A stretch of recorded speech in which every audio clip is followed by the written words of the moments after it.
I still remember the exact sound of coins hitting the bottom of a tin can, 23 years ago, in a two-room house where the roof leaked every single spring.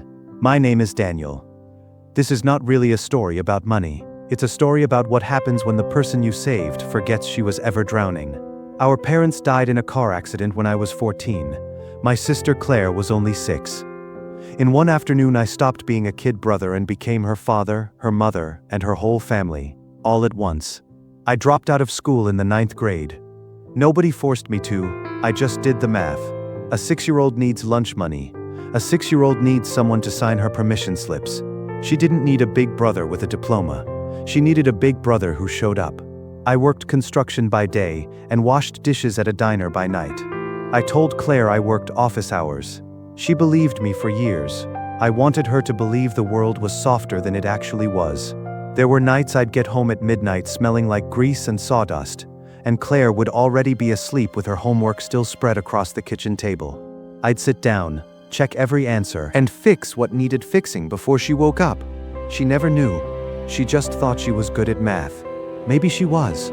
I'll never really know how much of that was her, and how much was me, quietly filling in the gaps at midnight. Every report card she brought home I taped to the refrigerator like it was a piece of art. Every science fair ribbon, every spelling bee certificate, I kept them in a shoebox under my bed. That shoebox was the closest thing I had to a retirement plan. Her success was my success. I never separated the two.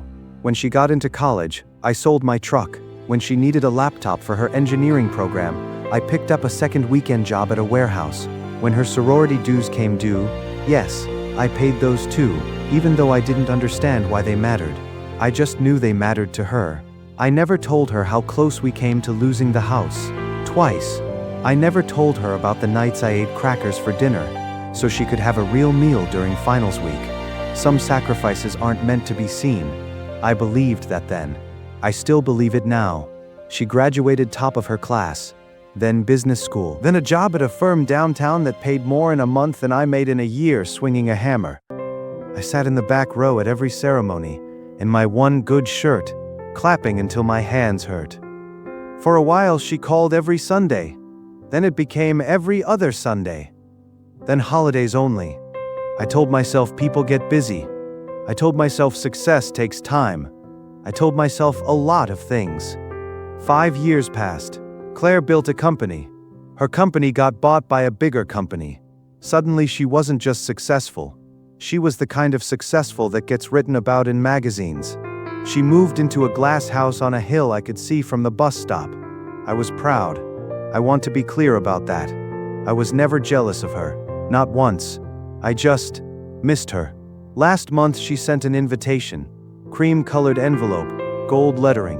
Her engagement party. 300 guests. I didn't own a suit that fit anymore. So I wore my best collared shirt and the dress shoes I'd had since her college graduation. I wanted to see her face when she saw me in the crowd.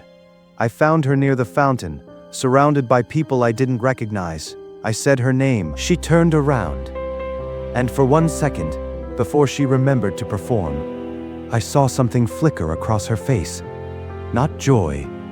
Something closer to embarrassment. "Daniel," she said, too loud. Too fast. This is actually my..." She paused. She looked at the man beside her, some executive in a tailored jacket. And then she said the sentence I will hear for the rest of my life. "This is my family's old handyman. He used to help out around the house when we were kids."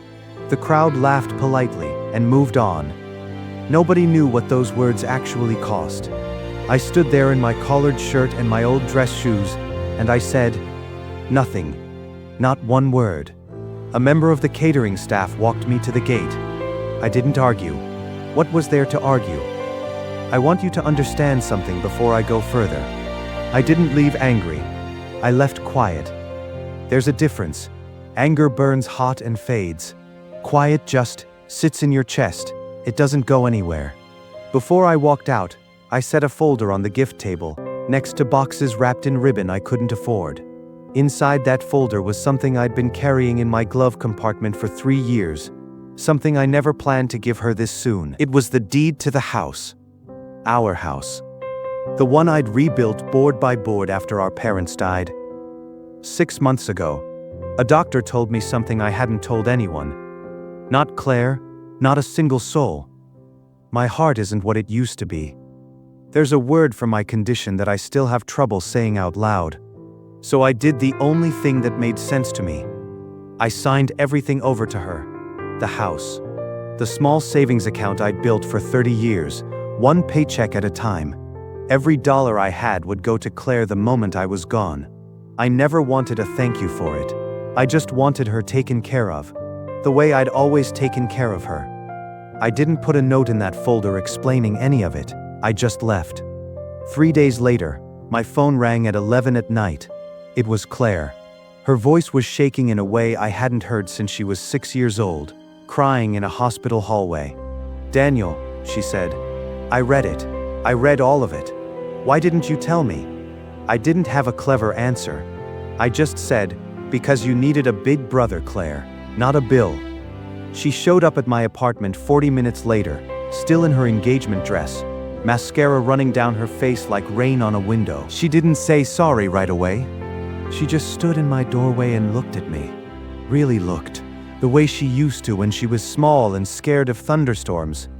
"I introduced you as the handyman," she whispered, "and you were rewriting your will to protect me." I told her the truth. I told her about the diner job, the crackers for dinner, the nights I stayed up doing math on a napkin, trying to make sure she never felt what I felt as a kid. Unwanted, unseen, alone. She cried harder than I'd ever seen her cry. Not the polished tears from a stage, real ones. Here's what I've learned, and maybe you already know this. Money can buy a glass house on a hill. It can buy a cream-colored envelope with gold lettering. It cannot buy the kind of love that skips its own dinner so someone else can eat. Claire and I talk every Sunday now. Not every other Sunday. Every Sunday, no exceptions. She comes to my apartment. We eat crackers together sometimes, just to remember. She says it tastes different now. It tastes like something we survived, not something we were ashamed of. She tried to give the house back to me the following week. I said no. Not because I was still hurt, but because giving it to her was never about the party or the fountain or the man in the tailored jacket. It was about 30 years of a promise I made to a 6-year-old in a hospital hallway. I told her, keep it. Fill it with a family. Let it finally be a house that never has to survive on crackers. She asked me once if I'd ever forgiven her completely. I told her forgiveness isn't a single moment. It's something you choose again, quietly. Every Sunday you show up. I'm not telling you this story so you'll feel sorry for me. I'm telling you because somewhere out there, someone is doing the quiet, unglamorous work of loving another person without asking for credit. If that's you, I see you. Your sacrifice is not invisible, even on the nights it feels that way. If you were in that room by the fountain, if you'd heard those words about a family's old handyman, what would you have done? I'd love to know. Tell me in the comments. And if this story stayed with you the way it stayed with me, come be part of our family here at True Kinship. We tell stories like this one because we believe every quiet sacrifice deserves to be seen. Subscribe, so we can keep sharing these stories with you.